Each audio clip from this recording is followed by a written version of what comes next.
ரொம்ப கொடூரமான நோய் எது அப்படின்ற ஒரு டவுட்டு பேஷண்ட்ஸுக்கு இருக்குது. இன்றைக்கி அதை பற்றி தான் பேச போகிறோம்.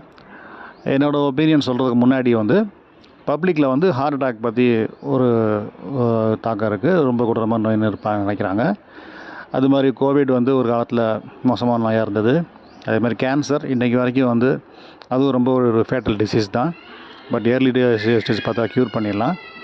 ஸ்ட்ரோக், பிரெயின் ஸ்ட்ரோக், இது பக்கவாதம் ஏற்படும். 3ல் 1 பங்கு இறந்துருவாங்க.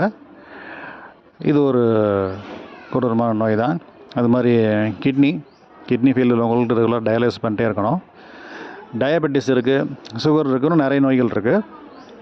எல்லா நோயுமே உங்களுக்கு இன்றைக்கி நிறைய ட்ரீட்மெண்ட் வந்துருச்சு. ரொம்ப அட்வான்ஸான ஒரு ட்ரீட்மெண்ட் எல்லா ஊர்லேயுமே கிடைக்கிது இப்போது. ஸோ இதில் இந்த டிசீஸ் பர்டிகுலராக பாயிண்ட் அவுட் பண்ணி ரொம்ப ரொம்ப ஃபேட்டல் டிசீஸ் அப்படின்னு சொல்ல முடியாது. என்னோடய ஒப்பீனியனில் பார்த்திங்கன்னா, எந்த டிசீஸையுமே ஏர்லி ஸ்டேஜில் பார்த்து அதுக்கான ட்ரீட்மெண்ட் எடுத்துக்கிட்டால் அது க்யூரபிள் தான்.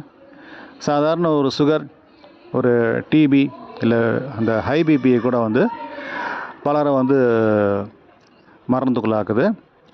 அதிகமாக உயிர் பலி உங்களுக்கு இன்றைக்கும் கூட பார்த்திங்கன்னா சுகர் பிபியால் ஏற்படுது. டிபியால் இறக்குறவங்க நிறையா இருக்காங்க. இந்த மாதிரி சொல்லிட்டே போகலாம். இன்னும் சில பேஷண்ட்ஸ் பார்த்திங்கன்னா, நான் பேஷண்ட்ஸ் கேட்கும்போது ஃபைனல் ஒப்பீனியன் சுகர் இருக்கா, பிபி இருக்கான்னு கேட்கும்போது இதுதான் சுகர் நோய், பிபி நார்மல் சொல்லுவாங்க. நோயை பாயிண்ட் பண்ணி ரெண்டாவது திரும்ப சொல்ல முடியாது.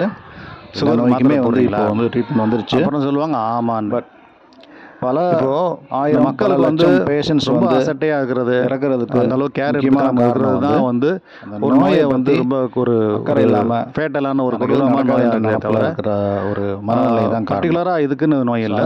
ஆரம்பத்திலே கேர் எடுக்கிறது நல்லது.